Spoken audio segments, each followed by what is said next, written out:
was in the Fine Arts at Indiana University, which was a great program. And we did weaving, papermaking, photographic silk screen, stitching, dyeing, all sorts of stuff.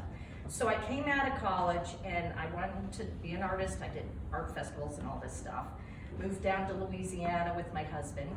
And so I was making quilts with dyed and painted fabrics. Kandinsky was an inspiration at the time, and machine sewing and things like that. So that was years. What happened was we moved up to New Hampshire, and we were near Manchester, New Hampshire, near the Amescake Mills. And my husband's a professor there, actually, in the mills. Oh. And I had made so much work that I thought, I can keep making this pretty work, but what do I have to say? Like, I just needed a break, I think, to just step back and decide, is this really what I'm gonna keep doing?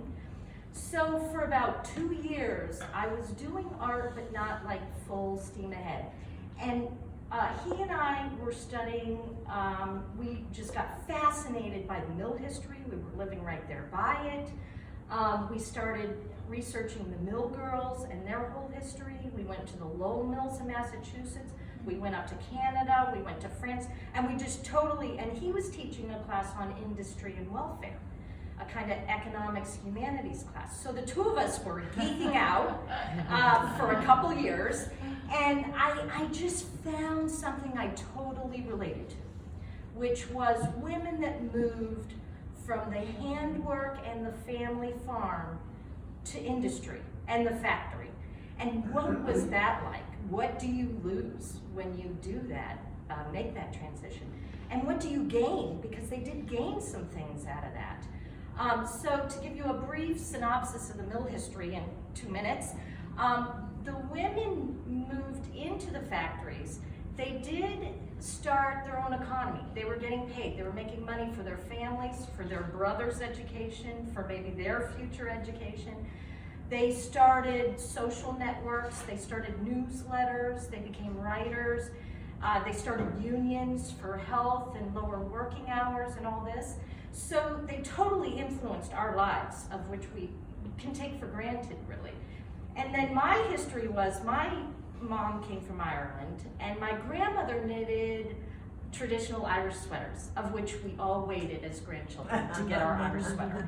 And my mom stitched all my clothes when I was little. I got to pick out all the fabrics. So that's the handwork end, which I came back to handwork. And then I decided, how can I make a quilt? I had materials in my studio. How can I make a quilt that looks machine made out of like a factory, a textile, a machine textile, but still has the woman's handwork and the delicacy and intimacy about it. So that is how this came about. So one day I had screen from college in my studio, and I had painting, and I started stitching with wire. And so I started making, it was just one of those days. You start making a quilt, and I think I'm onto something, and I love these materials, and I love stitching with wire. I got, didn't do the sewing machine anymore. And so I've made a series of quilts, and I've thought about nature in the machine and the person behind the machine. And of course now with technology, you think about the person behind the computer and the women that have worked in the factories and the women that colored the gold on the needles of the microchips. And so I'm into all that kind of thing. And then, so I started quilts that had domestic objects, and then nature-inspired objects, woven copper and hair bundled up. Well, I'm in a metal salvage yard in New Hampshire for a different reason. And the guys kind of knew me. They had big semis come into the metal salvage yard, and I'm out there getting brass shavings for an exhibit or something. And I came across all these cast-off computer parts from businesses that were in the Manchester mills, Amescake Mills, and I found all these old circuit boards and microchips and all these beautiful parts that I knew nothing about how they were made. So I started hoarding them. I didn't know what I was going to do with them. And so they're all in my studio, and I play in my studio. So eventually, all these salvaged computer parts ended up in my work. And their patterns are interesting. They've got holes in them. They've got the microchip became. I started studying the microchip and who invented the microchip. How did that happen? How did they make it? And I think of the microchip almost, like the quilt. It carries information. It's I don't know.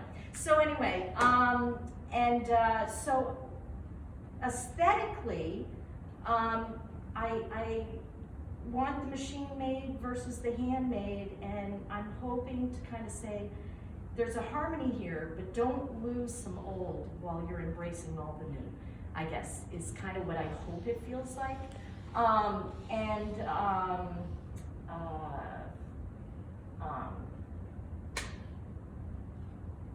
You still have 5 minutes. I have 5 minutes? Okay, so I'm trying to think what else I have to say. So it's really about what do you lose, what do you gain? Can you have both? Can you keep things of value made by hand? Can you keep the, and women, that textile, that handmade thing was a big thing. Quilting, that whole social network. And like those women in the mills, that social network.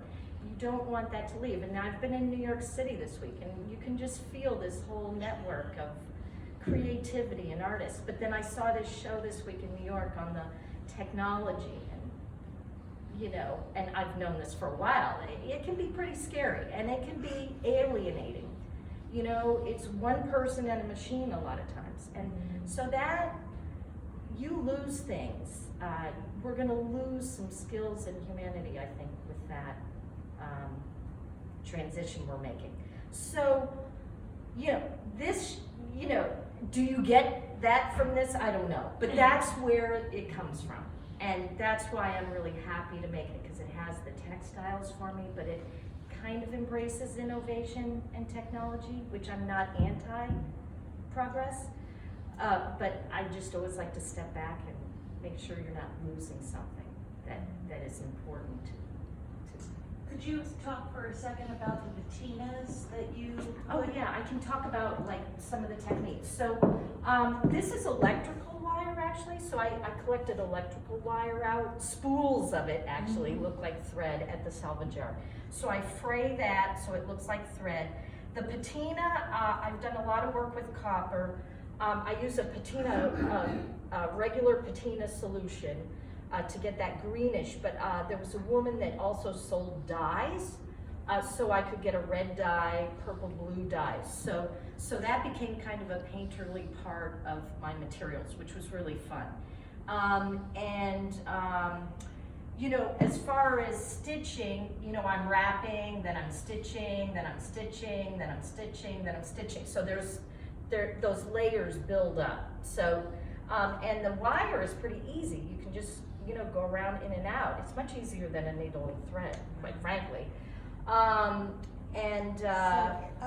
it looks like the central large panel is attached in corners.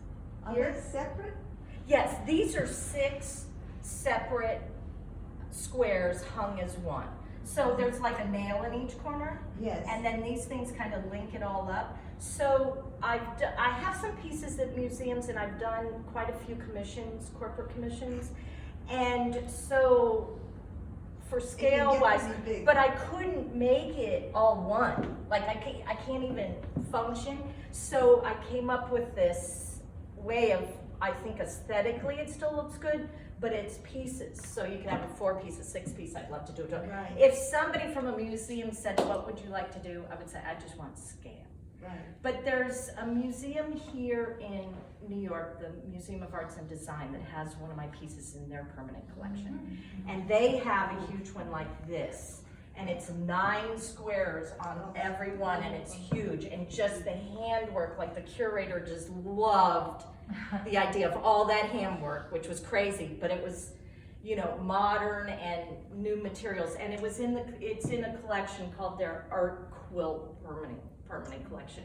of artists from all around the world that make contemporary quilts. I actually. just want to be clear. So these, the smaller square and then the bigger square and then the biggest square, everything is stitched together. Yes, The bronze square, that is attached to the one underneath. yes, so this bronze to this is attached here.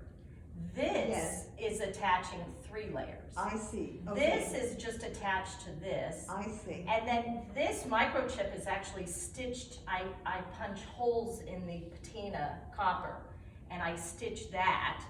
Then I punch holes and I stitch that, and I don't know, if you saw me do it, it'd be It's easier to so- see it. But I liked it to look like it looked like a machine, like you can't quite tell how it's stitched. Right. So it is supposed to be a little, you know, Mysterious. yeah, a little mysterious is a good The word. luminosity, you know, I think in the pictures and even online, the quality of the luminosity, I think, is for me, so it adds so much, it gives such a sense of dimension and beauty. Yeah, the transparency was one of my favorite things, and it's funny because when I painted silk, I was doing installations of painted silk with all the transparency of the silk, and then my imagery. And so I was already into the whole idea of transparency and layers and seeing through and stuff, so I think that influenced I'm talking These about the ultimately. luminosity, I'm talking about the glow. of the screen, Yes, just the metallic yes, shine. yes. Yeah, Um, of it, The metals. It so enriches mhm. the whole thing. It seems to be a lot about light as well. Yes, yeah, and I was interested in that, you know, and some of the shadows, and when it's on white, you can kind of get this Yeah, other yeah. feeling for it. And this is actually bronze screen. I love hardware stores, Yes. and bronze screen sells in New Hampshire. It was at the hardware store, and I'm like, I love this screen. And God cuts a screen, and it's used because it doesn't degrade like other screen. So if you're on the ocean or on a boat or whatever, apparently people use bronze screen for that. You know, but I go into the hardware store, I need a roll of bronze screen. What are you doing with this? What are you doing with this? So I have friends at the salvage yard, the hardware store. I give them a postcard and say, this is what I make. And they're like, really? What do you do with that? Where do you know, do people buy it? I'm like, well, hopefully. I don't know. You know, so anyway, yeah, any other questions? How far are we? Are we within 10 minutes? You're way Oh, past. well, the question part can go over 10. Oh, okay. Yeah, yeah.